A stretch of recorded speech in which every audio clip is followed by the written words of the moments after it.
Welcome to the Brutal Game. As always, I am Blake here with Ferris. Hola. And not Ron, who's off traveling to work out to Beijing. What did he say? 27 hours worth of travel the way it's scheduled out with multiple flights. Obnoxious, and he's there for like 2 weeks. Yeah. It's brutal. It's like most of the time is like travel. It's not even staying there working.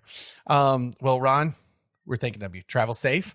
On tonight's episode of the Brutal Game, we're going to be discussing from just a hellacious butt whooping of Man United to losing to Bournemouth. All of a sudden, Arsenal having to fight back against Bournemouth doesn't seem so bad.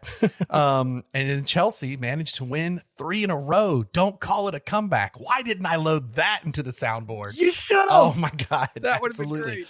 And then we're going to go over the rest of the results from the Premier League of the weekend. And then we're going to go to high school for a little bit and take a look at the drama of U.S. soccer as the information has rolled out about all the findings from the Greg Berhalter investigation. Boy, that's a fun one. As we mentioned, we don't have Ron here, so we have no musings from the Marauder of Mongolian Beef. That's a good one. So no beer news from Ron. However, Ferris is going to be sharing some NWSL FIFA 23 player ratings in anticipation of the worldwide popular video game, adding the NWSL tomorrow. I'll probably just go ahead and get this game because I don't have it yet. So I talked to a friend of the pod, Caitlin. She's going to buy it. I'm going to log in tonight, see if it gets downloaded, but if not, it should get downloaded tomorrow at least. So I'm excited. Yeah, I'm totally getting it, man. Going to add to those day one sales numbers. Make it happen. Heck yeah. It's cool because I remember going to that BlazerCon. They never did again. The Men in Blazers did. Whoa. I mean, that was, how long ago was that? Oh man, I don't know. But Ali Krieger was there and Becky Sauerbrunn, and some guy got up and was like, when I want to buy a jersey for me that's a guy's jersey, but that has your name on it, to go watch you with my daughter. And I'm so mad Nike hasn't done that.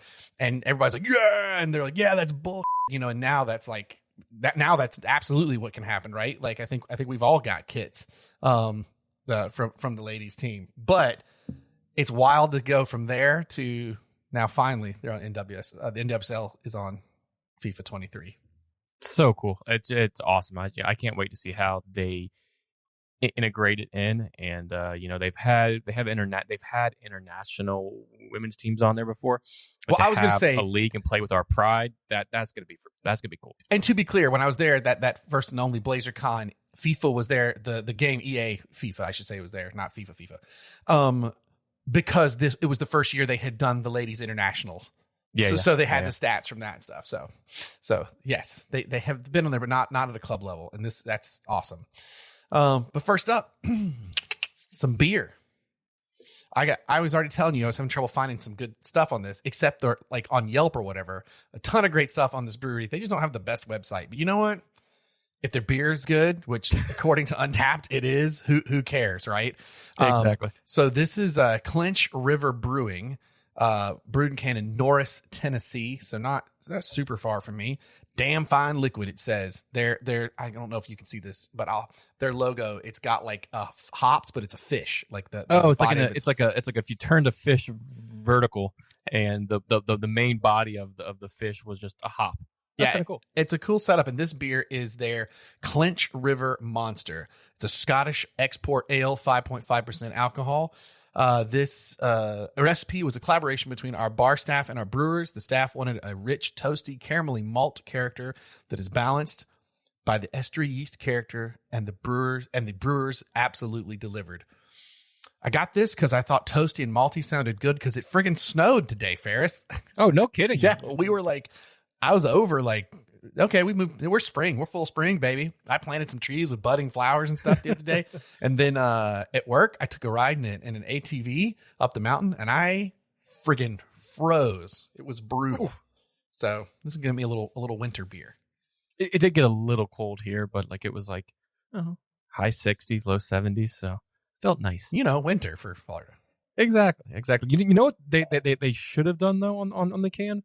Seeing that fish, they should have done WWCRD. What would Clinch River do? And like that would have been brilliant. Amazing. So I'm going to be with Ron in spirit here. But not the last time he went to Canada, not for a ski trip that James Bond does over there because he just travels the world and goes skiing. I'm pretty sure he's an international spy. He brings back James Bond beers. Exactly. But last time he went back, he brought me back. Actually, it was part of my Christmas gift, a whole slew of beers, and one of that is from a brew we definitely had on the pod before, and that I've actually been to now, which is even cooler. But Flying Monkeys Brewery, and I'm having this on because there's only one. And Ron wouldn't drink this anyways. Why he gave it to me? Because it's a blueberry sour, baby. Oh, yeah. Excellent. It's called Velvet Bubble Lord. And it is a blueberry sour because Chelsea also won 3 in a row.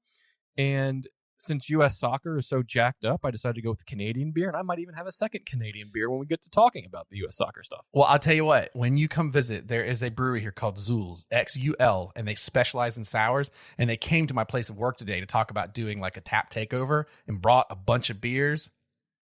I am definitely going to their place this week. Holy cow. That's awesome. Amazing. They're so good. So, yeah. Long live the sour. I won't tell you, just flyingmonkeys.ca, Velvet Bubble Lord Blueberry Sour. Oh, delight. Bright bubbles float above a luscious magenta body of velvety blueberries swirling with sly acid, quibs of floral lemon verbena. Huzzah. Love it. 6% by volume, 15 on the old IBUs, 2-row pale malt, crystal maple malt, mosaic hops, and then special additions, if you will, blueberry puree, blueberry powder, and lemon verbena. I think that's how you say that. No clue. But that sounds good. Man, I wish I'd grabbed the sour I have in my fridge. Well, this is very carbonated. I got to be careful with this one. I couldn't tell if that was mine or yours. Ooh, that I heard in the mic. That was me, man. It made me nervous sitting here in front of my new computer. I was like, hold on. It's why I keep the emergency beer towel. Now I've learned my lesson after having you guys over at the house prior to always have the emergency beer towel and never trust a can ever. And I actually got a little bit on my desk here. I have these I think I've said this on the pod before, but I have these coasters that I have, and I put one on my desk. I put one over there, but by my beer fridge. And then I got one in my room, and they were these. My ex had gotten me these coasters that have famous plays from United on it, and it has I remember those people, and shows the plays. So the one that I always have at my desk since I work from home is May 21st, 1977 FA Cup final, Manchester United 2, Liverpool 1. Excellent. Denied them the treble. So I've cracked open this Scottish malt or Scottish export ale. The thing I love about a beer like this, and you know, I'm talking about having worked at a brewery, as soon as you crack a beer this malty open, it smells like a brewery inside because it has that smell of the spilt sticky beer. Cheers, man! Oh, man, cheers! That smells some blueberry. I'm doing it in my Orlando City glass because I'm going to the Champions League game, Leg 2 tomorrow. Oh yeah, so that's awesome. Right now, I am watching. Before I have a drink, sorry. Austin FC and can't remember who they're playing, but Austin's up 1-0, but they still have to score 2 to come back, and it's in the 61st minute. But cheers, brother. Sorry. Cheers.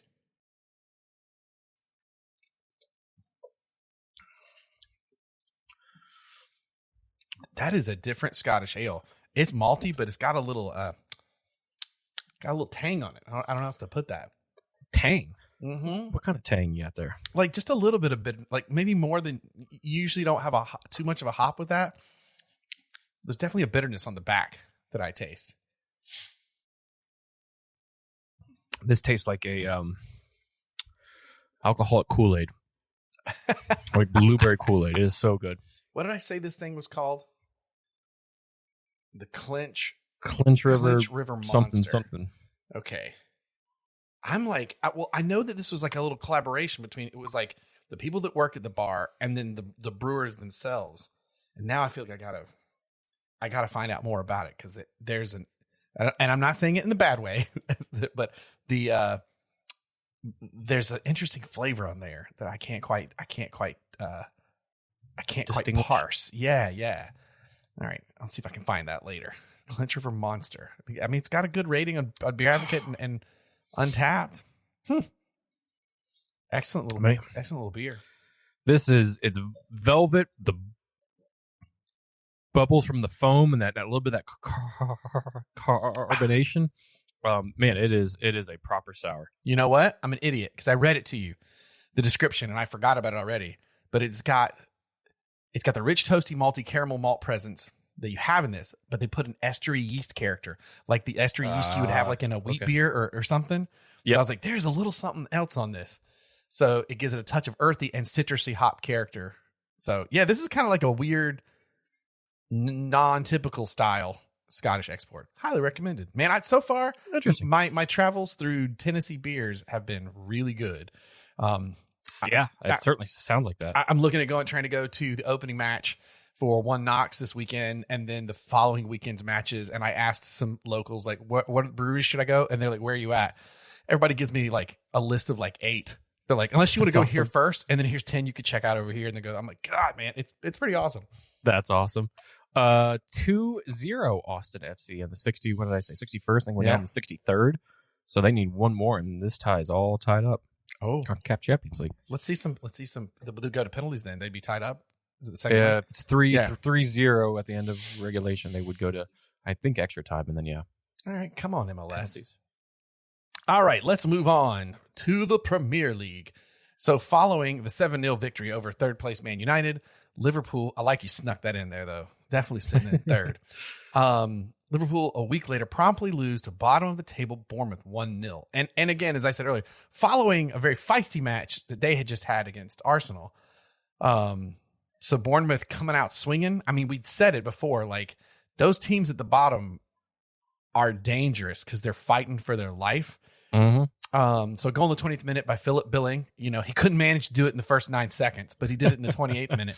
And he missed and a missed high and wide penalty by that was the crazy thing, by starman Mohamed Salah. After he had just had a crazy good game, to miss that penalty, they get a big 3 points. Bournemouth does to take them off the bottom of the table, and another shocking defeat on the year for Liverpool.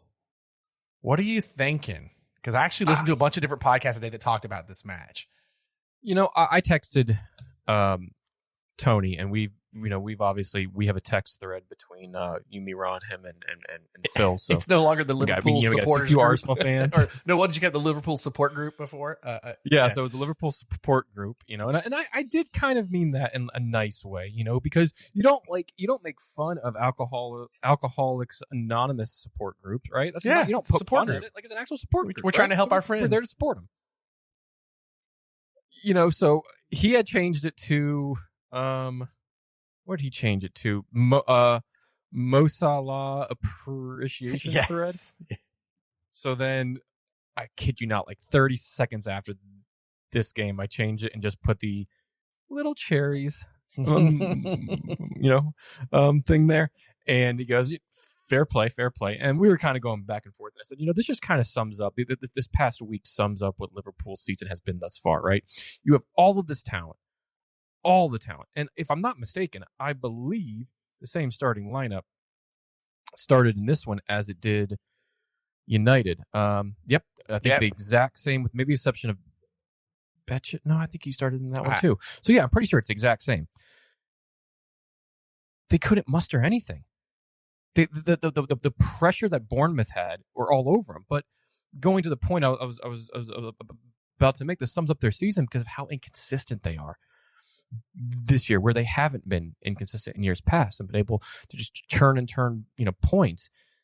They have a fantastic game, put 7 past in one half against a United team who has played well since the World Cup. And then you lose to bottom of the table Bournemouth 1-0 after they just got done with a really intense match that they ended up losing. And yes, it was down south and it was at Bournemouth. And when Salah stepped up, you're like, oh, it's going to be 1-1 at least, or they'll go on to win the game 2-1. No, he sailed it. Terrible pen. Yeah. I mean, just, I do think the calls for like, we just got to go ahead and get Klopp out of here. I'm like, well, hold on a second. No. Like, you're not, I mean, look at your last 6 years and sum up what you've done. I mean, like 6 seasons. You're not doing that. You're going to build a statue out there. Of yeah, he gets a statue. Now, is it that team that was great? Now it's time to start moving pieces. I mean, look, when they lost Sane, they couldn't replace that. Yeah. So, I there's got to be a little bit of rebuilding. Now, the crazy thing is, or the scary thing is, if you look at that team, they just need a couple of like solid signings, not even superstars, and they're back to being just as deadly. One midfielder and a center back. And at this rate, there with Van Dijk would probably be key. There's still nobody that wants to play them next week. You know what I mean? So I'd say just relax. Do you know who they do play next? I don't know if this is before the international break or after. It's April 1st, so it would be after their international break. It's not April Fool's, but Man City and Liverpool play each other bright and early. On April 1st? On April 1st at 7:30. I've never been a bigger Liverpool fan on April Fool's Day. I'm sure you will be. But yeah, all in all, this just sums up exactly what Liverpool's season up to this point has been. But you lose to a Nottingham, you lose to Wolves, you get blanked by them, blanked by Bournemouth. It's the first time in many years, or first time in the Premier League that they've lost, that they haven't beaten a team that just came up last year. Oh wow, that's a stat, right? So it's just very odd, and things just aren't. Something's not right. Things aren't clicking. We talk about players not being there. We can talk about maybe some chops and changes, maybe some tactical things there, but the only time Liverpool have looked good this season was last week in the second half. They looked good in the first half against United, but I don't think they were the better team in that first half.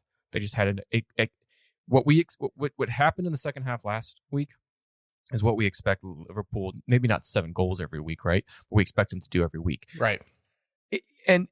Against Bournemouth, they have. Remember the reverse 9-0 against them. So, I'm sorry, the stat was they failed to beat a team that just came up at their home place, if that makes so. Going away to a side that just came up, they have failed to win. But Liverpool beat Bournemouth 9-0 in the reverse. So just wild, it's almost a complete flip-flop of what last week was, where United beat them in the first game and Liverpool beat us, and then they beat Bournemouth in the first game, and then Bournemouth beat them. It's just, that's their season. It's just flippy-floppy and inconsistency. Well, and you said that this is indicative of the whole season, and I was going to say on the other coin, the other team, Bournemouth, this is indicative of the bottom 6 clubs. You want to say there? Yeah. Maybe even 7, maybe 14th, maybe like 14th down to 20. I'd go up to 12th. Well, you know what? I think Crystal Palace has been consistently mid. So they're 3 points. They're 1 game from being down there. Yeah. Well, and so that's what's bonkers. So you have Southampton now sitting at the very bottom at 22, Leeds at 23, Bournemouth now at 24, but 24 above them and only there by higher because of goal differential is West Ham and Leicester City, who are both looking dire. Yes, and West Ham, and we'll get to it, they drew 1-1. So the only reason they got that point, which got them in that spot, was because of the draw, where Bournemouth actually hopped out of the relegation zone at the end of this game. But other results on Sunday is what put them kind of back down in there. But yeah, between 12th and 20th, that's 1 game. So a 6-pointer, you'll probably hear that a lot coming down the line here, is when these teams like a Bournemouth have 1 week Nottingham and then the other week Leeds. That's a relegation 6-pointer there, because you win both of those, that's a huge 6 points against people you're down there with. You lose both, that is a dire hit to teams that are down there with you. Bournemouth's a good point. Their next matches are Villa. Probably not a winnable one, but maybe a draw. Villa is, maybe, yeah. Bournemouth Fulham, that's going to be a tough one. Bournemouth Brighton, tough one. Bournemouth Leicester, Bournemouth, that's winnable. See where Leicester are then. Yeah, absolutely. Then it's Bournemouth, Tottenham. Bournemouth, that's winnable because Tottenham, if anything, will totally screw the pooch on a game like this. They should. And then the next week, it's Bournemouth and West Ham, followed by Southampton, then Leeds, 3 in a row. So it's Bournemouth on the 22nd of April in West Ham, 25th of April, Southampton and Bournemouth, and then the 29th of April, Bournemouth and Leeds. Holy crap. That's good. That is they must that have could be a survival game. Circled that section of the calendar. If they can win those 3 games, they probably can survive those other teams. That's, I mean, because then after that they play Palace, Man United, and Everton. Man, that's a crazy April. That's a crazy run up for the April. Well, and that's the other thing that I said. I don't know where did I say that at? I think I said it in my newsletter that I write for work on Premier League games, was that April's going to be a huge month for all. Or maybe I said it in the chat. April's going to be a massive month for all clubs. No matter if you're Arsenal, you look at their schedule. If you're City, you look at their schedule. You look at United. You can name any club there. April's going to be a huge, huge month. Yeah, well, this bottom dance is crazy. I mean, because even the Wolves in 13th, I mean, that's still 27 points. I mean, and Palace, as you said, there's Palace with 27 points. That's one game away from Bournemouth at this point. This is going to be one of the tighter bottom races we've seen since we started the pod. Bottom, tighter top. Like, yeah, it sounds sexy when you say it that way. Hey-o. Yeah, it's gonna be good April. I love that my birthday falls on a weekend, so I actually got some matches for April. Heck yeah. Now that I've said that, I'm scared to look ahead. But what is? Well, Arsenal plays Southampton on the 21st, day before my birthday. See, I don't like that. It sounds like an easy game. Those easy games scare me. We'll probably get to that. True. Moving on, even though we don't have Ron, and since the last time he wasn't here, all we did was go, why is Chelsea a dumpster fire? Now Ron's not here. We get to talk about the fact they've won 3 in a row. Second straight in the league, and then they had a Champions League victory. They win a win that they never really looked like they were going to do anything but win against Leicester City 3-1. A lovely Ben Chilwell strike in the 11th minute of the play. Good as a precursor to how the day would go, is even when Patson Daka equalized for Leicester in the 39th minute, the Blues scored on the stroke of halftime. The lovely Enzo Fernandez ball over the top to Kai Havertz, who calmly volley chipped it into the back of the net to give Chelsea the 2-1 lead at half. The final blow came the 78th from Mateo Kovac. I apologize. Mateo Kovacic. I just turned into Usain Pulisic there. Goal off a volley from Mudryk. So Mudryk gets an assist. Is this his second for the season or first? I think it might be his first. I think Enzo Fernandez has a few, though. Right, it is, because they kept calling him 007, and we call him, so now it's double. Yeah. Now, real quick before we talk about how good they were, did you see when he scored, actually? That's when I cut the game on. Before. He scored and just went bonkers celebrating. He was the only one that didn't see the offsides flag. Like, literally had to be the only one in the stadium that didn't see the offsides flag. Because he did knee slide and all. He was living his best life, only to find out he was the only one doing it. No teammates were behind him, and that offsides flag was up.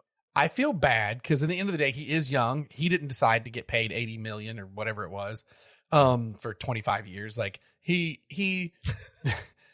I mean, it has been harsh because everybody else looking at the club going, this is a guy right now currently coming off like, he needs a little time to cook. That's a lot of money to pay someone time to cook. Could we have gotten 2 players that could score now for 40? You know what? Actually, a good example would be, who did Arsenal pick up when they couldn't get Mudryk? True. Trossard. And he had a hat trick of assists this past week. He did. Yeah. So far, he's been good for that. I still think it will end bad, but so far he's been good. But timing, place, and what you're looking for is key there, right? Arsenal caught Brighton in a very good time where they wanted to offload him because he had come back from the World Cup and there was issues going on there. So they just wanted him out. So that's why that cost was so low. When you're going for a young talent like this, though, who's not experienced in the league, who is a bit of an unknown in terms of they've only played a handful of games in. But everything you just Champions said League. means why 80 million? Because you're buying youth, right? But the problem is what they've spent Enzo so Fernandez much. has. It's not like he were the only one, but they've just spent so much. Well, Chelsea has, you know, and it's a bit of clubs know that right now they can bamboozle the American owner and charge whatever they want, and they're also going after young talent. That's going to cost you more because there's more years to invest. There's more years of potential. There's more years there. Now they're also tacking on those deals to be there for those years, right? But what you're seeing a little bit on this 3-win run is you are seeing a lot of that talent that's there. Like Enzo Fernandez looks like a proper midfielder, and he's young as hell. Havertz, not a number 9, but not a bad false number 9. You could literally see Mudryk lift the Premier League Cup in 2033. Yeah. I guess he could. I mean, but was he 8 years, not 10 years, right? Right. They have, 30 some odd players on the first team books. Well, a majority of those are damn good players. It's just trying for Potter to fit them all into a nice pocket. And these 3 wins have been over Leicester in this one. They did the Dortmund game at home, which was a good win for them, a very solid win because Dortmund had not lost up until that point, And then what was the other one that they had? They had a win against Leeds, a 1-0 win that they kind of had to grind out at home. So now, admittedly, all of these games have come. This one was not at home. This one was at Leicester, but 2 out of the 3 were home. They have Everton next, Villa, then Liverpool, Wolves, and Brighton. They finish off April with United going away to United, and Brentford, and then they have Arsenal at Arsenal on April 29th. So a lot of things for Potter and that squad to try to finish the season on a high, right? Right now they're in 10th. Odds are they're not going to get enough points. You wouldn't think. They absolutely could, but get back up there into the top 4 race. Mathematically they could, but it's going to depend on a lot of teams above them. But there's a lot of games that they can circle from now and then and go, let's build upon the wins that we have. And they still have Champions League play, which that draw hasn't even occurred yet. So, but man, one thing that people do not do is give patience and time. I mean, to get a club to actually hold out, and of course, we have no idea what these owners are going to do. Abramovich, he'll just fire a coach every 3 months if it's not going well. So, now you have these guys who, what are they going to do? We don't know. How long does Potter I think get? I think he's at least in for this year. They'll probably give him the summer, and then if play how they started this year goes at the start of next season, then he might only have until like January November or November. Yeah, you're right. He might only be there a full year, but I don't see that necessarily happening. Things would have to continue or would have to go south quickly at the start of next season, I feel like. No, I agree, but it is just such a crazy amount of money in a short time. And it's just the fans are just gonna get brutal if it doesn't turn around. And like I said, it was starting to get that way, and then that Leeds win helped, and then they parlayed that with the Dortmund win where they had to come from behind because they were down 1-0 going into that. And then this certainly helps because it never really looked like Leicester were really in the game. I was gonna say though, the other side of this though, Leicester was about as bad as I've seen them the entire season. So I also don't know how much of a victory this is for Chelsea. If this is Bournemouth, did they lose 1-0 like Liverpool did? You know what I'm saying? Like Leicester haven't been. What was Leicester's run in the past few games? Because I feel like they've had a pretty difficult run here. They've also just been very limp though. Oh yeah. They were on a good run, and then they lost to Chelsea. The match before that, they lost to Southampton. They lost to Blackburn in the FA Cup, lost to Arsenal. Arsenal beat them 1-0, and then got beat by United 3-0. So they had won 3 in a row and were one draw and 3 wins. And then April 19th, a 3-0 loss to United, a 1-0 loss to Arsenal, 2-1 to Blackburn, 1-0 to Southampton, which hurts because Southampton's down there with them. And then a 3-1 to Chelsea. And they got Brentford coming up at the G-Tech Stadium. You mean February? You said April. What's that? You said April. Do you mean February? For what? Sorry. You threw out a date, and I think you said April. All of those were in February and March that I just Gotcha. named. Yeah, their next game is this weekend against Brentford. So Leicester not in good shape right now. No. I mean, the crazy thing is when I look at this bottom, like from Leicester to West Ham, Bournemouth, Leeds, and Southampton, I have more faith in a Bournemouth and a West Ham pulling out than I do Leicester at this point. Agreed. I barely have any in Everton above them. So that speaks volumes. But Leicester right now, don't want to see him go. But oof. Nope, no bueno in Foxland. Now we can turn our attention to the rest of the Premier League. Speaking of Everton, they score a first in the first minute of play, not quite 9 seconds, but they're trying. From Dwight McNeil and what does that say? From Dwight McNeil as they beat Brentford 1-0 at Goodison. Probably as they hand, and somehow that they didn't quite make it into that statement. I definitely think, obviously any points for Everton at this point are good because what did I just say? That gives them 25 points. Had they not won the game, they would be in the bottom 3 right now with Bournemouth out of it. So, Brentford,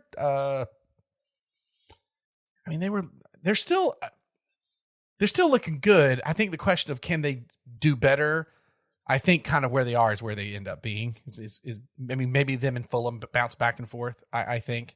But I think Brighton would be the club that at some point, I think over this March, April, you're going to see that 7 and 8 and 9 part start to break away a little bit.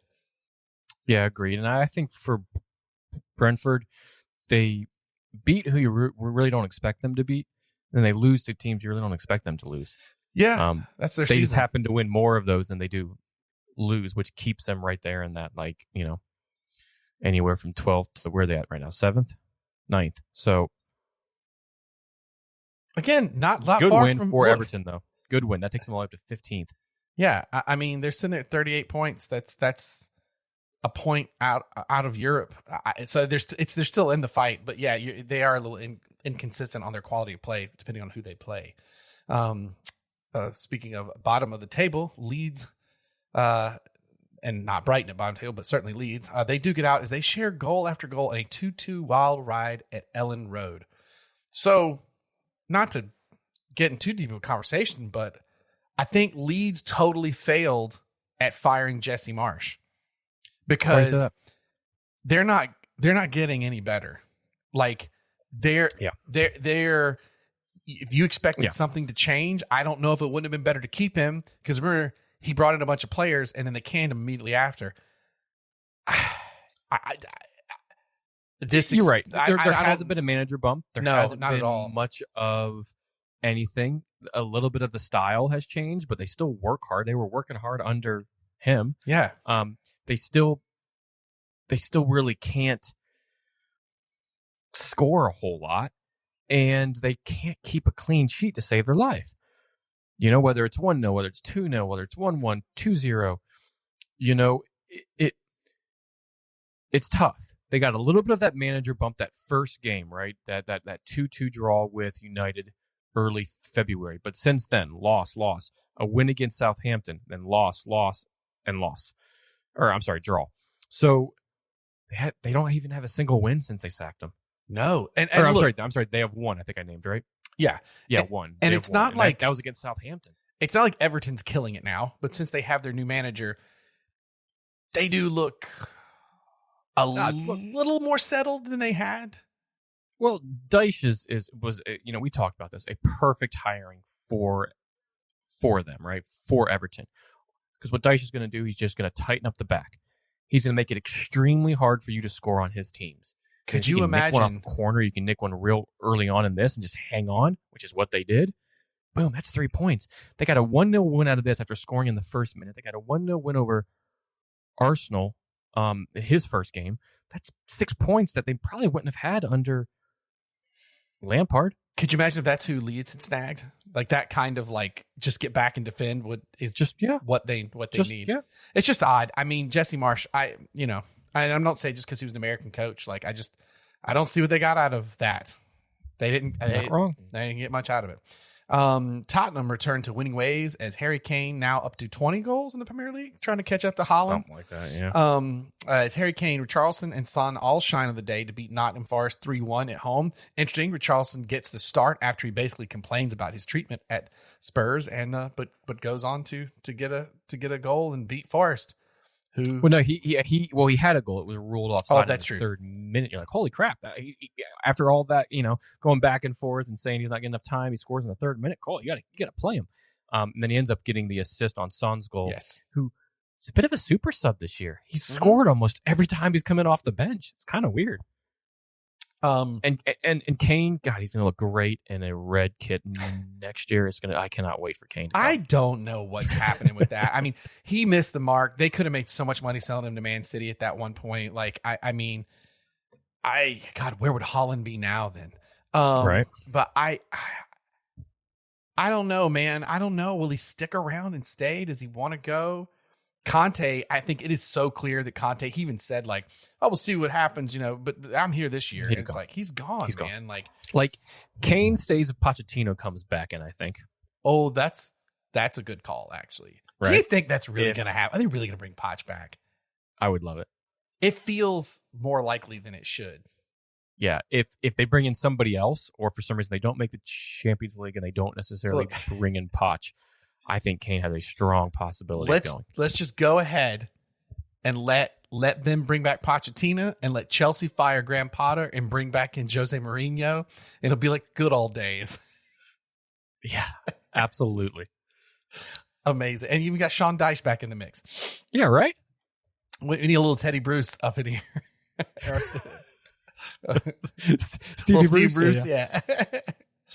Boom, Man City. Oh, frustrating.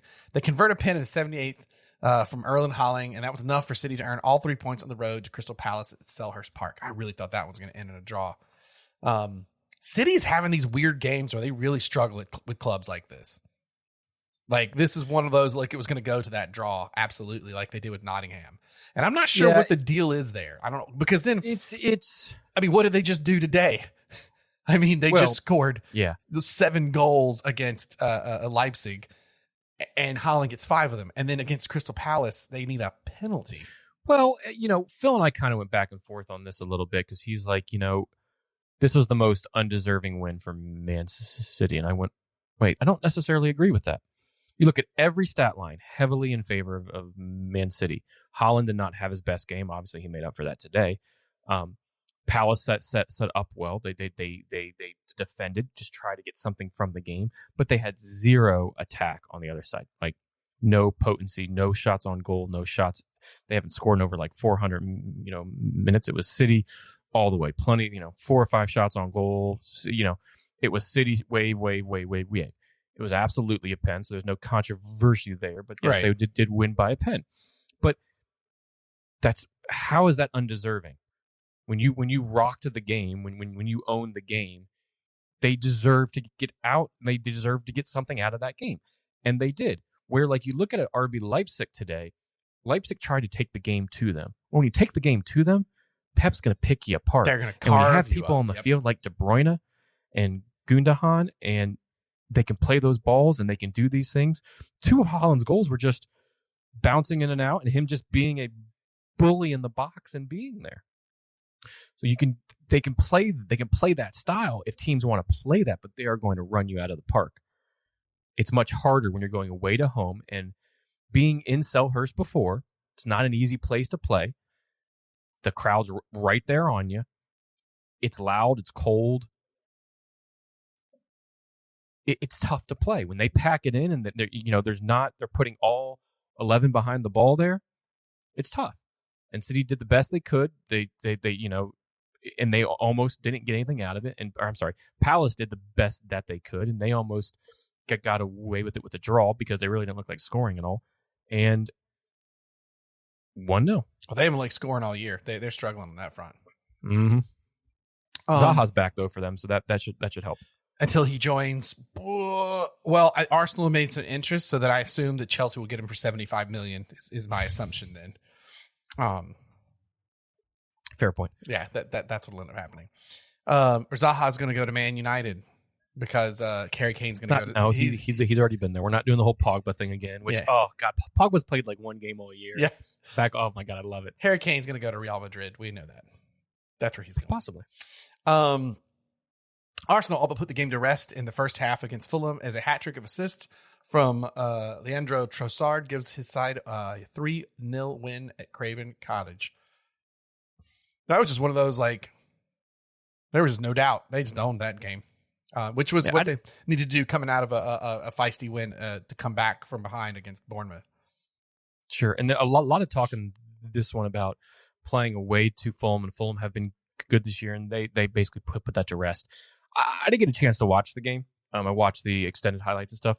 What I will say, Arsenal deserved a win, not taking anything away from that. They were on them all the entire first half. The game was a little bit more even in the second half, and Fulham had a few half chances. A few good saves by Ramsdale. But on 2 of those goals, and I don't remember which ones they were, the defending was absolutely horrid. Atrocious. In the box from Fulham. Atrocious. Horrid. That header that Martinelli put in, was it yes. Was that his? Yeah. That was one of them. And then he didn't even try. The other one. He didn't even try to play that ball. It was the weirdest thing. There was, and like few of those, like the balls weren't that, like, they were passes that Trossard should have made and most players would have made.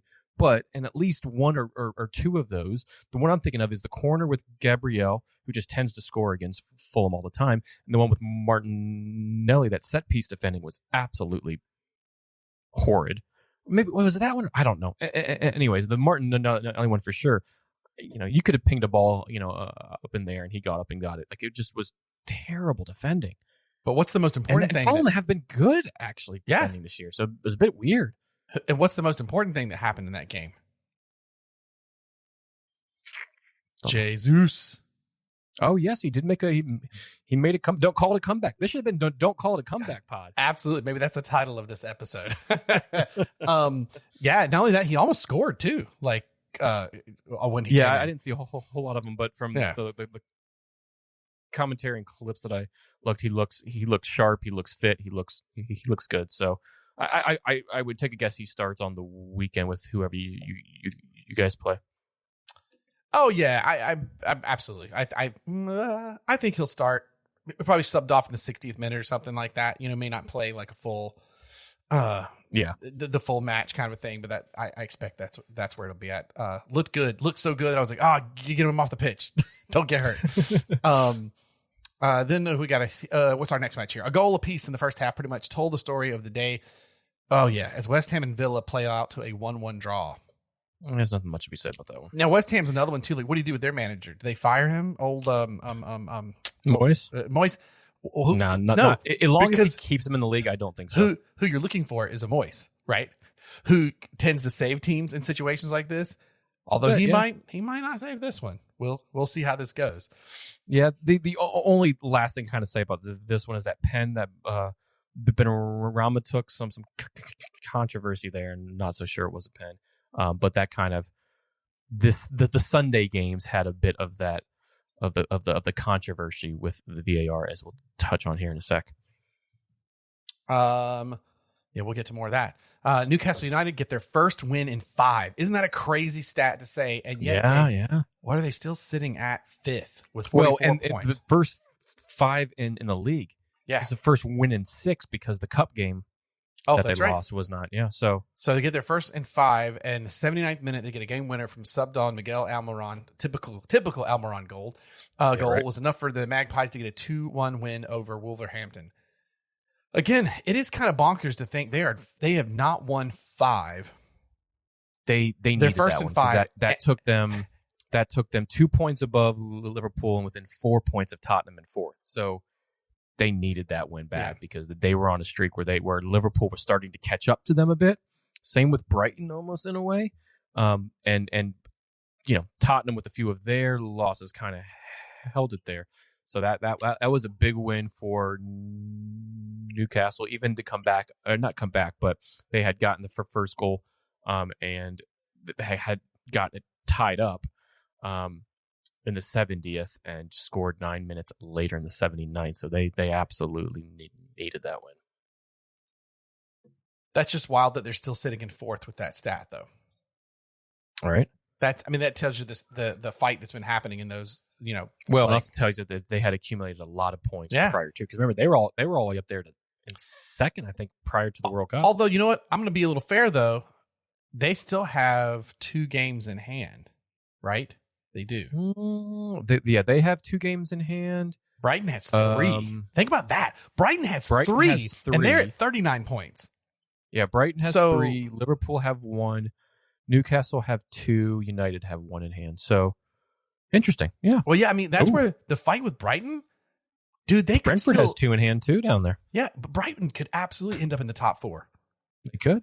I mean, because they still have so many games to play. And when you look at like a lot that of games to play. 4th and 5th spot, it looks possible. Yep. God, this 11-ish games to play for a majority of the table. This is a really good season. This is a good year. Absolutely it is. And last up, we have Manchester United and Southampton. They play out to a 0-0 draw as VAR and refereeing once again are in talking point as Casemiro receives a card changed to a red, initially a yellow, red card in the 34th minute for a tackle on Alcaraz, while a 42nd minute shout for handball goes on without VR intervention. I wrote Champions League. I apologize in the notes. That was supposed to be for Man City, not Man United. Yeah, I don't know what that was for. Yeah, I mean, it's a red, right? Because like by letter of the law, it's in today's game, yeah, it could be red. However, that's not called consistently. That's my biggest. It wasn't called in the Chelsea and Leicester match. There was a studs up in that Chelsea Leicester match that should have been a red. Did you see that? Yeah, right. Absolutely no malice intent. He wasn't going on in terms of straight, right? He kind of came in at an angle and the player happened to turn, not a head on where you usually see those reds. Given it was kind of a side angle. No malice intent.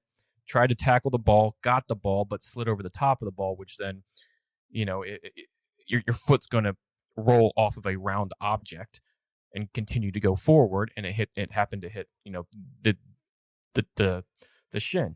And I have a lot of issue with it for a reason where the player rolled around, stopped, looked up at the ref to see what the ref was going to do, and then went back to rolling when he saw the ref was taking out a yellow card only.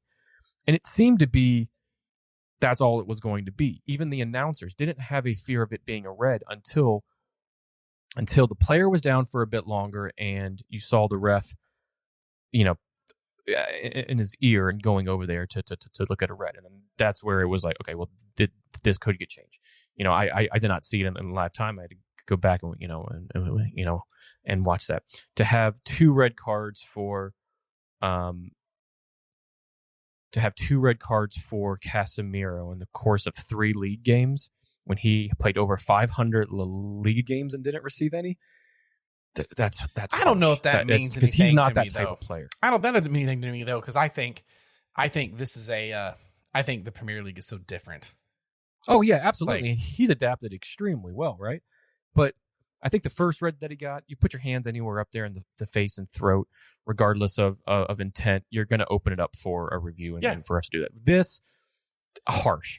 And as long as it's called consistently, I don't have a problem with it. I don't think it's harsh because it's not like called consistently though. It's considered an unsafe tackle. I mean, it's going to be but it's not. It ended up, but that wasn't the intent. Again, he didn't go in heads on and tried to break the leg. Went from the side to get the ball, rolled over the top of the ball, and got the player's leg. It was kind of an. What did our favorite ref say that we always go to? Dermot Gallagher. Yeah, I have no clue. Yeah, what did he say? But you have somebody that you go back to why Eriksson out. Yeah, it wasn't studs, but you have a nasty scissor kick that turned his leg, and that received a yellow card. How is that not a red? You're twisting somebody's knee, and that's only a card, and that wasn't VAR, and VAR was there. And then you have this studs up occur. You had the game that you're talking about where a similar thing occurred and wasn't called. The consistency there and intent to injure, the looking at it, it looks much worse when you slow it down and freeze frame it at that 1 second. But my understanding, real time, announcers, players, nobody was really calling for a red. They were calling for a card, but not a red. And you saw that on a majority of both teams' players. Their demeanor when the red was given to him, and Casemiro was almost inconsolable. You could just tell it hit him. He didn't want to put his teammates in that. He wasn't intending to do that. But intent doesn't matter on this one, right? Like it doesn't. In today's game, I guess not. But hold on now. We can't have one of these without knowing what Dermot Gallagher has to say. Go ahead. And he says Casemiro was right to be sent off for his tackle on Southampton midfielder Carlos Alcaraz. He said, I think he lunges in and skims the top of the ball and catches the opponent hard across the shins with his studs. It's a red card. He's lost control of his body for that temporary second. The result is bad. I think it's a bad tackle. I don't think he did win the ball. He skims off the top of the ball and goes into his opponent's shin. If he were lower on that ball, I don't think that would have been called. The intent wasn't there to go high over the ball to break. Like, that's where I think it has to be, a card. Yes, I'm not so sure it was red. It was a harsh. It's called. United's not going to challenge it. So it'll be a 4-match ban. That was just 3 for straight on Thursday.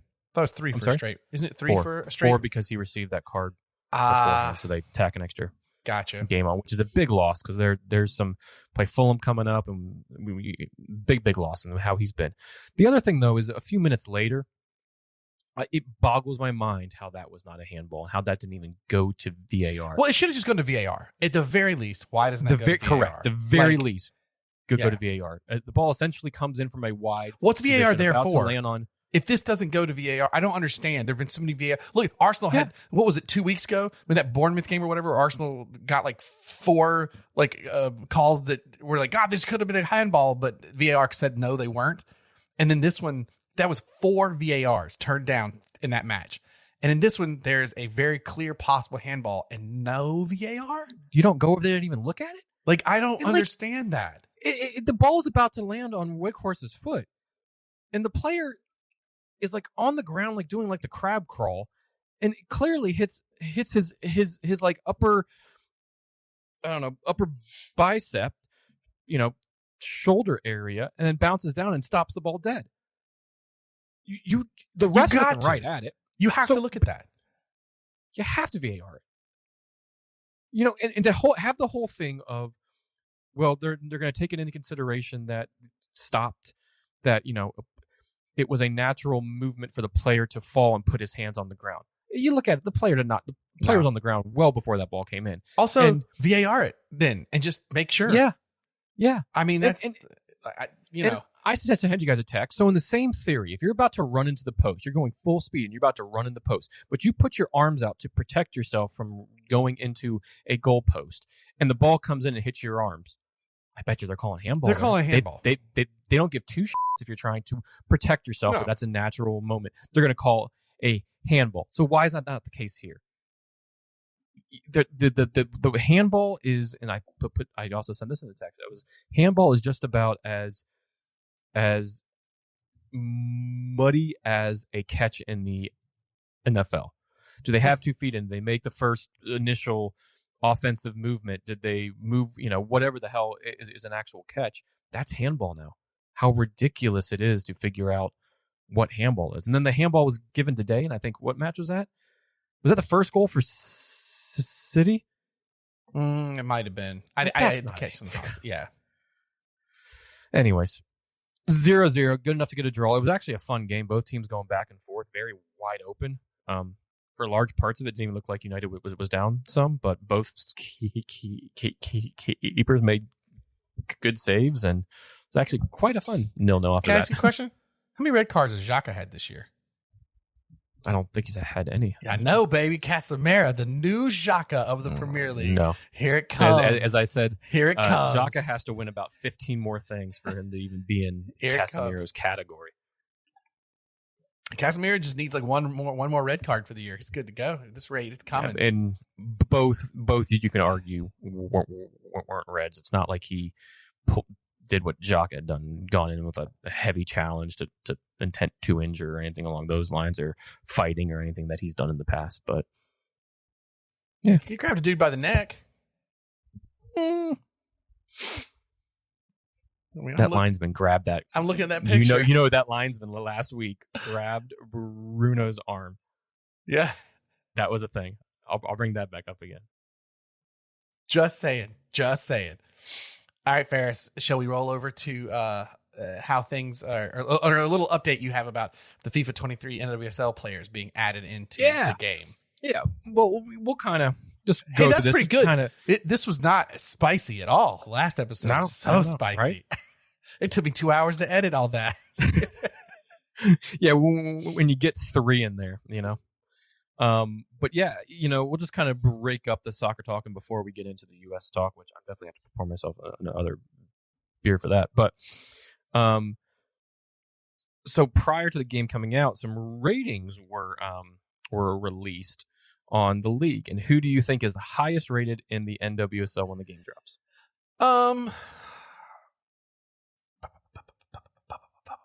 I'm gonna guess it's Alex Morgan. Is that who they gave it? You would guess correctly. Yeah, I feel like that's probably. She is rated a 90 overall. Obviously playing for San Diego Wave, and I believe she ranks in terms of pace. She ranks about 7th in terms of pace. So a 90 overall for Alex, former Pride player. Second on the list, Dabinia, now with Kansas City, who signed there in the offseason. And wasn't Rose Lavelle? Orlando Pride were really close to getting her, which that'd be. But yeah. Rose Lavelle, Noir Star, 87. Sophia Smith, 87. Mallory Swanson, 87. My girl Kristen Press, 86. Megan Rapinoe, 86. Becky Sauerbrunn, 86. Sheridan, the goalkeeper for San Diego, if I'm not mistaken, 85. And Alyssa Nair, 85. And that's your top 10 overall rating for the NWSL when it drops on FIFA. You know who else made the list on some things? Who's that? I think this is kind of weird. Taylor Korniak used to play for the Pride, number 10. Her physicality ranked 10th at 82. The most physical player that they ranked, Amber Brooks from Washington, D.C., in 86 physicality. Becky Sauerbrunn, 84. Emily Van Egmond, 84. Former Pride player as well. Emily Sonnet, 83, who was actually a Pride player for a short amount of time. Trinity Rodman, 82 physicality. Paciest players. You know who the paciest is? Think national team. Well, I actually was gonna throw a Trinity Rodman out there, but she's second. She's second. Yep. So Sophia Smith is first with 95 pace. Okay. Trinity Rodman, 94. Mallory Swanson, 93. Lynn Williams, 93. Kristen Press, 92. A little surprising. I don't feel like Press is all that pacey. She has good acceleration and she's quick, but I don't know if she's all that pacey. Mitch Purse, 91. Madison Parich, 90. Alex Morgan, 89. Dabinia, 89. Crystal Dunn, 89. And Tazara King, 89. Those are your fastest. And then your best defender. Do you know who that is? I don't. Who'd they rate up there as the best defender for this go round? I think captain of the U.S. team right now. Because I'm going to. Ooh. I already said her name in the overall. You already said her name in the overall. I think I did. Oh no, this is terrible. Wait. Did you say I Becky? Did. Becky Sauerbrunn. Okay. So you did say Yep. Becky Sauerbrunn. Okay. Yep. 89 defense. Katie Lind, 86 defense. Allie Krieger up there, 85 defense. I mean, I was going to throw it out there bad. just because I love some Allie Krieger. I do too. And I think at her peak, she was an 85 defense on there. Right now, I would put her probably more lower 80s, higher 70s, but okay. Alana Cook, 85. Abby Dahlkemper, 85. Abby Urchig, 85. Tiara Davison, 84. The Desiree Scott, 83. Kristen Edmonds, formerly of Orlando Pride. A lot of Pride players now doing extremely well. It's very frustrating. What's wrong with Orlando Pride that's the case? Right. 83, Emily Van Egmond, again, Pride 82 in defense, and Naomi Gurma 82 in defense. So a lot of cool stuff to look forward to. I can't wait to play with them. Again, I'm curious to see how they're going to be integrated. Are they going to be in just career mode? Are they going to be in other modes that you can do? Are they just going to be in just being able to play with them in not career mode? Who knows? And then one last bit of information coming out of the NWSL. We'll have a new team added here soon, and a return of an old team. Quote unquote new for one of them, yeah. Utah Royals are coming back. NWSL expansion. Utah Royals FC will return in 2024. Pretty cool. That is pretty rad. That's so exciting, man. I'm gonna get that. I'm gonna have to get that tomorrow. Makes me very happy. Heck yeah. It's crazy how much growth has just happened. Oh, that's a terrible segue to our next thing, because this is I think indicative of why we've had some lack of growth too, especially in the U.S. soccer side of things, concerning the men. So, well, here we go. Man, this just sucks to even talk about. It's like embarrassing. You know what I mean? Like it's not even us, but it's our U.S. soccer, and we're fighting for validity. We had a good run in the World Cup. That's the other crazy thing. We had a respectable run in the World Cup that made a lot of people sit up and notice. I mean, and we got some good comments. A lot of young players doing well. But then, real quick before you get into this, so I grabbed a Canadian beer, or one of our CONCACAF foes on the northern border. I'm going to grab a Pacifico on the southern border of our CONCACAF foes. Shall we do this? You got your beer? I got it, man. All right. A lot of places have Pacifico on tap around here, by the way, which makes me very happy. Oh, love it. Like I said, it's a little embarrassing because you want the respect that had started to happen seemed to get yanked away from us right at the end with all this sort of drama. It's embarrassing. It's sad. It's a lot of things. So on Monday, March 13th, we were recording this on the 14th. U.S. Soccer revealed the findings from an independent investigation carried out by law firm Alston & Bird regarding the Greg Berhalter altercation 31 years ago with his now wife Rosalind Berhalter, stemming from it being reported to U.S. Soccer by Daniel Reyna. First up, we can kind of go through a quick timeline of events, which the Athletic actually put together a great timeline about this. Then we can talk about the certain highlights. Highlights? Is that the word? I guess probably not. Excerpts and kind of things mentioned in the report that had not been known to this point, right? A lot had been known. So you want to take us a quick walk through the timeline then? Yeah, and in terms of a timeline, it kind of goes back to that 92 time where this kind of all started, and where there was this is also extremely sad, right? There was domestic violence that essentially occurred when they were in college, quite into their cups, quite drunk. Rosalind slapped Greg. Greg apparently kicked her 2 times on the ground before being tackled by a bystander. From all reports and from what they both shared with this law firm, she got up and left. They kind of went their separate ways. Both reported it to their soccer staff at the time. She was playing for UNC women. He was playing for UNC men. Greg on his own started to do counseling and that sort of thing. No police report was filed, which comes in big here. No charges, no police report, so on and so forth. So he doesn't have to disclose that upon any interviews or anything like that, right? Because a police report hadn't been filed. So, anyways, that occurred back then. At the time, Daniel Reyna and Rosalind were roommates and good friends playing on the same team together. Claudio and Greg, good friends. So good family friends for years and years and years. And I'll kind of skip over a lot of those times. They both, Claudio and Greg, played on the USM men's national team together, family, friends, played in the World Cup together, yada, yada, yada, yada, yada, yada, yada. Even how Greg got the job, support from Danielle, support from Claudio, and backing Greg and saying he'd be the best candidate for this and that sort of thing. Because when the U.S. essentially failed to qualify, that's when they appointed Greg.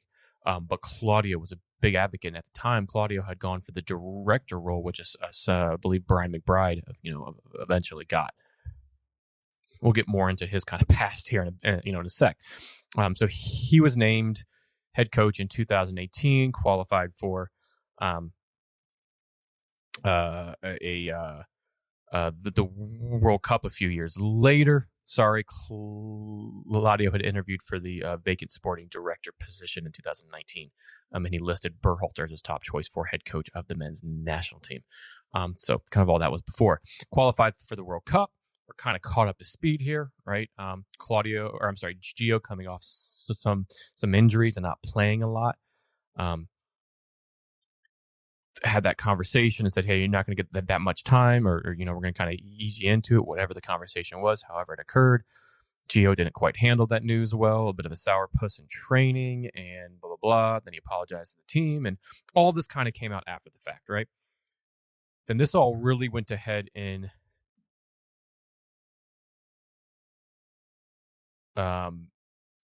December, when Berhalter was at the Howe Institute for Society Summit of Moral Leadership in New York and shared that news about, didn't say a player's name, but said how they kind of dealt with the player and kind of aired the dirty laundry from the locker room, which you usually don't do, right? What stays in the locker room stays there, and reporters even know that when they have access to that sort of thing, it kind of stays there. Berhalter later walked that back and apologized for that comment. But this kind of sparked what then was a firestorm of Daniel Reyna telling Stewart, oh God, what's his name? Who's the director that just left? Ian Stewart? That sounds right. Yeah, who basically disclosed the information about the incident 31 years ago with Ernie Stewart. Sorry, not Ian Stewart. Stewart had then told U.S. Soccer about it, felt that this needed to be shared.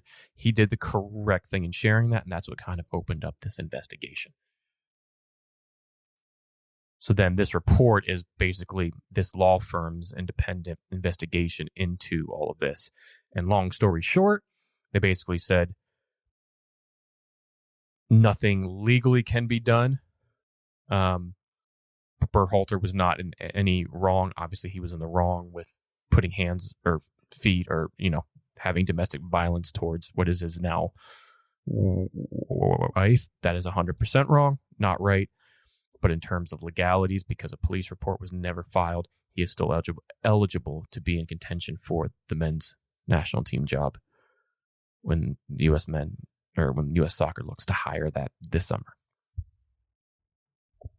Well, and the thing just comes across. I mean, the Reynas, this report does them no favors. They come across like I think Men in Blazers actually said this, and it is the way they come across as just entitled helicopter parents that have really messed up their son's career too. Like, because he is going to have to overachieve in a way to put this behind him. Do you know what I'm saying? He can't even be a great player. He's got to be an amazing player, because this is always going to come up. This is never going to not come up. I think also what this report points out, but it doesn't point it out directly, is U.S. soccer is too damn small and too incestuous. Yeah, absolutely. And we are never going to grow. And I think I might have even said this way back when this first all blew up. We'll never grow while it's these few people. And why is everybody an ex-friggin' player? Like, right? That's crazy. That doesn't happen anywhere else in the world where and I'm not saying an ex-player can be good at doing any of this, but like, it's just wild to me how incestuous this whole thing is, and it makes it so entitled. I know the quote that Mrs. Rainey had was the one that was it's a little hard to read because the way this thing is redacted a little bit because they're taking out names and such. But she says it's no more than that. You're talking about 40 years of history between us for something like this to happen.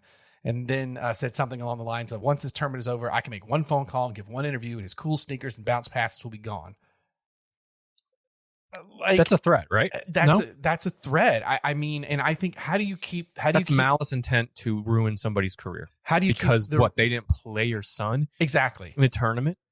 Because it doesn't make you look good to say, well, yeah, but he did this to his wife. Well, buddy, you should have come forward with that a long time ago. If you're only using it as leverage right now because your son's not being played, you're a jerk too. And you're not only trying to ruin a man's career, but you're trying to throw away 30 years of a family friendship that you've, by all accounts, they were very good friends. Except they really weren't, right? I guess. What? Except I guess they weren't really, because as long as... I mean, as soon as, and this goes back years. This goes back to Claudio, texting U.S. soccer officials, former players like Brian McBride, and sharing certain things and putting his comments on things that occurred that didn't go his son's way in a game. Now, it does have to be said, Gio really isn't mentioned in this report a whole lot because he really has not a whole lot to do with it besides his Instagram post where he kind of apologized for his actions during the World Cup and how he kind of handled that news. But all in all, this is the sins of the parents here. Sure, but it's still purchase. It just means it's just going to be hoisted on him, right? Right. Like your name, your last name is now kind of tossed through the mud. Nobody really looks good in this at all, right? Berhalter doesn't look good in this because of domestic violence that he had and sharing locker room news when he shouldn't have, and he just doesn't look good in a lot of aspects, right? The Reina's by far the worst for wear out of everybody, specifically Claudio and Danielle, and then Gio for all the things that you've kind of said in terms of, he has to kind of overcome this now, right? And this goes back, as I was saying, for something that Claudio Reyna, and this is kind of hard to read now, and 5 years on, and in this, and a bit of sexism in this way, where in 2018, Mr. Reyna sent a email to the names redacted to an official of U.S. soccer when Gio was playing in a U.S. under whatever match, and said, "Field referee everything, so embarrassing all around." Claudio then sent a follow-up email which stated, "And in all honesty, can we get real and have male refs for a game like this? It's embarrassing, guys. What are you trying to prove? A game like this deserves better attention." That is in reference to a female ref that was reffing that under whatever U.S. game. And because things probably didn't go Gio's way in that, or he was sent off, we don't quite know the full circumstances of that. That's what he had to say. But that's despicable. That was 2018. Yeah. And I'm just trying that's an email. But I'm also just trying to look around, like, for one, it's sexist and dude's jerk. But women refs had been happening in major games. Yeah, I don't know if anything, top 5 league had been occurring, but on was it 2021? These is Premier international levels and these levels that had kind of been occurring, but to send that in an email absolutely shows the mindset in a way that he's untouchable. A former U.S. great, on the field and an innovator on the field, and what he did for the U.S. men's and that national team, and why his name got so applauded in this country. A lot of that is tarnished now because of stuff like this, that this investigation, which we didn't know this email was sent, but going back through and kind of looking at all these times that the Reign has intervened or had something to say to U.S. officials because of, they had numbers that they could text. They had emails that they can email. They were former players that had played with Claudio or Danielle knew from this, that, and the other that they felt they had this access to voice their opinions and push their son into, if things don't go right for him, we now go into like attack mode. And it's absolutely abhorrent and sexist from Raina. And then it's also sorry. I was apparently allergic to sexism. It's not only horrible what he says, but also I'm like, how dumb are you, bro? Put that in an email? This could have come out at any time. Yeah. Like, so I don't even think you're that smart. And to me, if you think you can send that somebody email, it means you think you're untouchable, that you are entitled, that you have this right. And if U.S. Soccer doesn't take this opportunity to go, tomorrow, we're all effing professionals and we lock everybody out of these situations who have no business being involved. And we're professional about it. I don't know. Get you a traditional damn HR group, whatever you got to do. But like this, to quote Captain Picard, the line must be drawn. Yeah. You cannot, this has got to stop. This has to end. Yep. No more. You know, it was another thing to kind of note here is the report was very happy with and acknowledged the fact that Greg and his wife's candor throughout all of this and their ability to be available and return phone calls and conduct the investigation from their side. Both their stories lined up. It's the truth. No court filings. I feel terrible for his wife, who this is her story to tell, not Danielle's to tell. Instead, Danielle Reina is quoted as telling U.S. Soccer after a couple of different attempts to contact her. Claudio declined. He didn't have any legal obligation to participate in this investigation, but he was not responsive and did not partake in it at all. That tells you a little something too, right? Like, what are you trying to hide? Or what are you trying to sweep under and have it go away? Danielle backtracked on some things. You know, I won't. You have to read the report, but she backtracked on some things. And at one point, it was asked of her. You know, I'm going to paraphrase here a bit, but what happened on that night? Well, Greg beat the out of her. How so? Oh, I don't know. I wasn't there. I didn't see it. Like, what? That's not what occurred. That's not what the Berhalter said. That's not what the person who actually got kicked said. No police report, no going to the hospital, no filing for injuries, no bones broke, no. But also, you stayed this guy's friend forever, and you never said and reported anything. Right. If it was right. what she said it was, right, then she needed to have reported that. That's like that whole thing when they tell you when you're going somewhere to work, like, hey man, if someone comes up to tell you that they were harassed, but they don't want to talk to HR about it, you are now in trouble if you don't go say something. Yeah. Like, yeah. So I don't know why she thought that made her look good, and how she would not realize that would make her look very self-serving. And okay, so now it's a problem. That's the deal. And again, not excusing the behavior at all, to be clear, but you know, then she should have said something then. And you know what? You wouldn't even be in this mess, would you? But you didn't do that. And then when your friend could put your son on the team, you sure didn't say anything. And like, I don't know. It's just ridiculous. It's embarrassing. It's sad.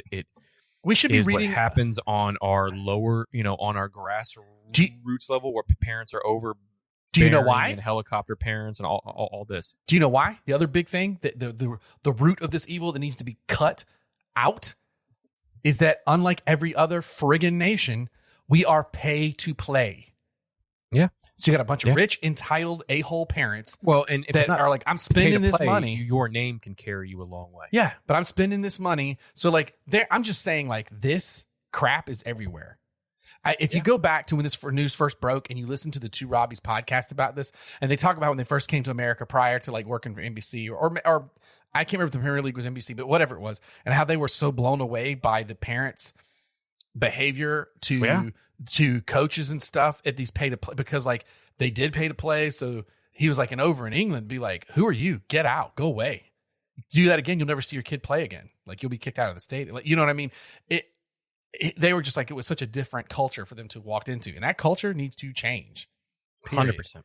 100%. And the U.S. are without a sporting director, because Ernie Stewart went back over to his kind of hometown of the Netherlands and working for PSV Eindhoven.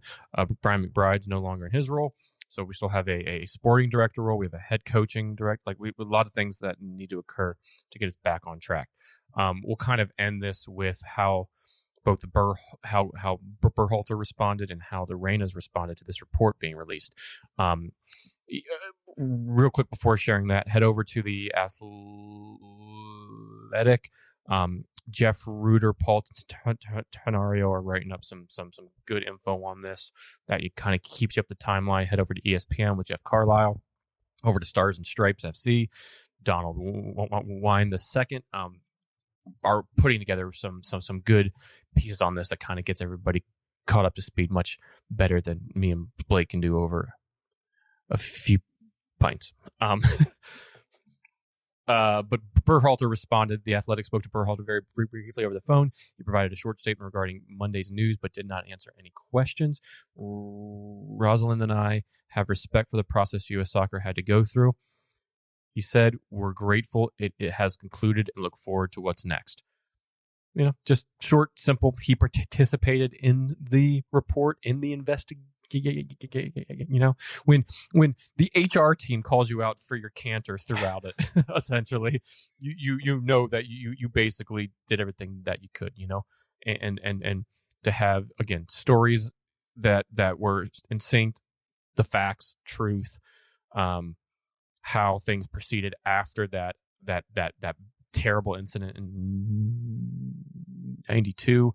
They've been married for 30 years. You can't excuse Greg's behavior then. You can kind of understand why this hasn't come out before, because there was no necessarily need for it to, especially when you're talking legalities of having to share that information. The Reinas responded. Claudio's agent, Siegel, emailed a statement to The Athletic, which reads, U.S. Soccer is a small community. Anyone who knows the Reinas knows that they are kind, generous people who have devoted countless hours and energy to promoting U.S. soccer and to the welfare of so many fellow players, parents, coaches, administrators, and others. They are also a tremendously loving family that was profoundly impacted by the terrible loss of their eldest son, Jack, to cancer in 2012 at the age of 13. Terrible. I feel for any parent that loses a child, especially at that age. But why is this in this statement? What does this have to do?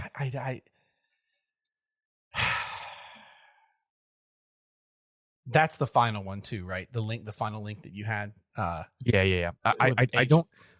I get how that can impact a family.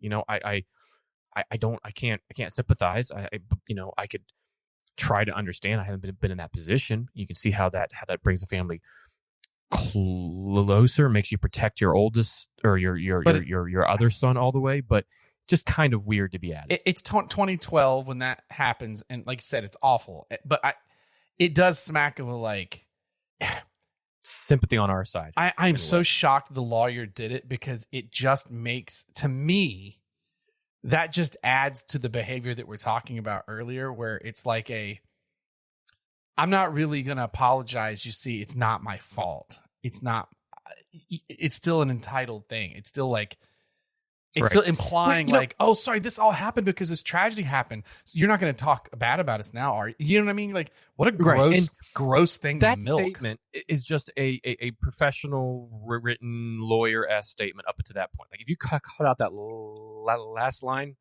fine, cool. You know, this statement did go on to say Claudio and Danielle acknowledge that they have said and done things in the heat of the moment that they regret, particularly the statement that triggered U.S. soccer investigation. Gio acknowledges that, like countless players before, he showed too much disappointment when not selected to play in the World Cup. This is only part of the story here, but the only side of the story that investigators chose to tell. Seemed like the investigators chose to tell was the truth, and showed some things that this family had been doing that were wrong for several years. The statement goes on, it is disheartening and grossly unfair to see the family turned into one-dimensional characters to progress a narrative that benefits others. Hopefully the U.S. soccer community are better than that. Now, what they were trying to do was destroy somebody else's career and somebody else's narrative. This report didn't turn them into one-dimensional characters. In fact, it showed a 360 view side of who they have been after their careers. It put a light on them. Yeah. And by not wanting to cooperate, being difficult to contact, backtracking on stories, changing your story, that's it doesn't take anybody that watches Law and Order season 1 can tell there's an untruth there, right? There's trying to hide something there. Yeah, and the deflecting that goes on again with the tragic incident to like somehow be a victim, it's all so silly. Yeah, and just kind of end that agent also provided a short statement that Raina's lawyers, Bansell and Ben Miller of Cahill Gordon, will confirm that Claudio did not refuse to be interviewed. In fact, he tried multiple times to provide information and to answer any and all question allegations. That's bull, because it would have been in here. It is 2023. Yep. You can send it information in a millisecond. You can hop on Skype at the touch of your hand. You could be on Zoom at the touch of your hand. You could send an email like that. You could send a text like that. You could call somebody like that. Hell, you could take a red eye now and be somewhere in hours. That's yeah. If you tried that hard, you would have worked something out. I'm pretty sure that this law firm would have worked something out to make sure that your statement or whatever questions were asked would have been on. How is it that Danielle was able, your wife was able to get back with him twice? That's a bit odd. Yes, after a little bit of back and forth, but she was able to talk to him twice. I mean, Berhalter picked up his phone. Rosalind picked up their phone. That's ridiculous. Ridiculous. That's some lawyer BS right there. That ridiculous. It's false. Absolutely false. I don't know. To me, there's a lot of like red flags in there that sound weird. And sometimes, hey, I'll tell you what, sometimes a lawyer will put out a statement that they don't want to because the people make them. Oh yeah. And I think there's some things in there that I bet they were like, I wouldn't advise this. Do it. Yeah. It just comes across very narcissistic. If you ever had to work for a narcissist, and I have, it is this deflecting and being a victim thing. Man. Lack of accountability. Yeah. Not taking any owner. Just come out going, you know what? We up. Yes. You can make that one statement and people will be like, you know what? I get it. You're trying to protect your kid. Heat of the moment. It's the World Cup. It's hyped. You want him to succeed. But who did? Okay. But who did? To ruin a man's career, and there's no accountability for any of that. You're just saying we made a couple of mistakes here and there, but all in all, we're great. But who did say that? Right? Everything, but. And again, I'm not defending Berhalter here. No. But Berhalter did do that. He's like, oh yeah, I screwed up. Sorry. Here, if you want to know everything, here's the deal. We'll talk about it. Like he did do that, and he just came forward, and that's what they could have done too. And instead, this happened, and they know how bad they look. And U.S. soccer, if they keep them around or let them have an ear in things. I mean, it even, this is speculation, but like, how does Berhalter, let's say he keeps his job, how does he bring Gio into the next team? Yeah, now I think all of this has to be said, that just because Berhalter is, legally, from what this kind of report said, and please go to ussoccer.com. The report is in a PDF. That's what Blake and I downloaded to kind of go through this a bit. It's a 20-some page report. It has all of these quotes and things. Like, we just make this up off our heads. But just because Berhalter can legally be in the pool to be considered for it doesn't necessarily mean that U.S. Soccer should hire him in next, right? He did a lot of great things.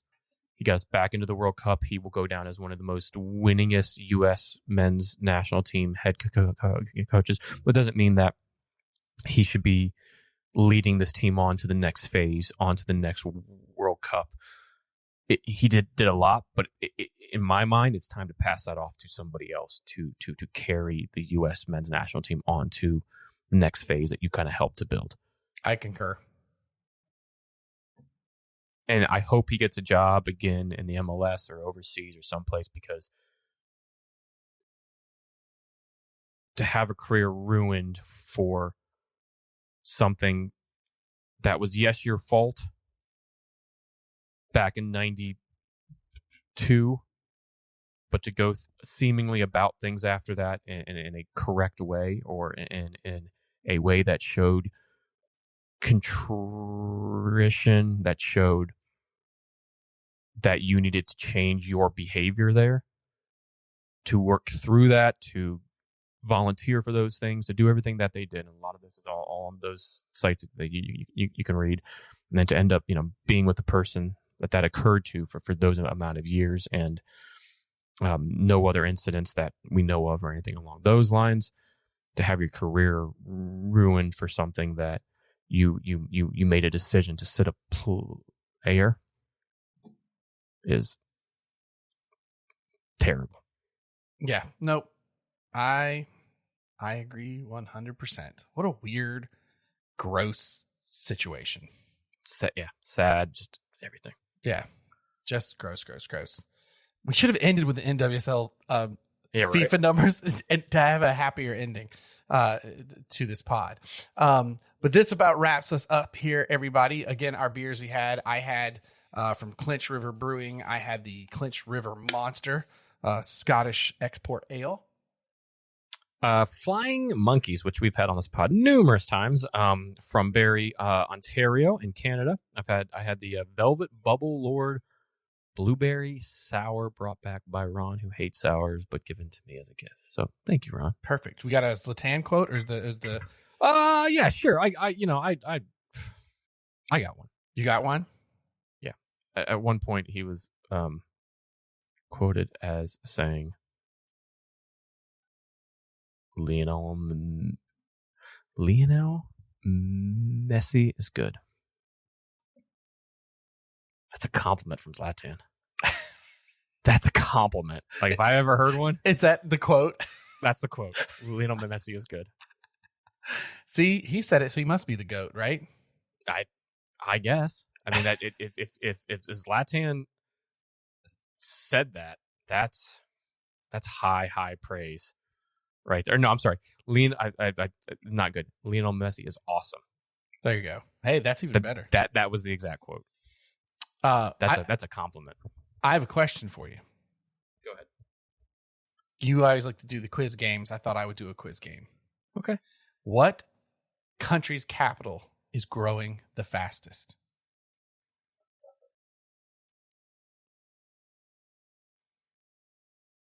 What continent it's on? Europe.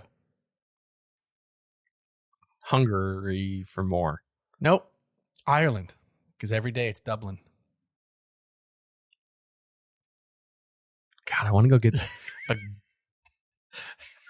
Guinness out of my fridge for that. Love it. Well done. Good timing with St. Patrick's Day. Yeah, see, it's coming. It's coming around the corner. That's right. Good old St. Patrick's Day.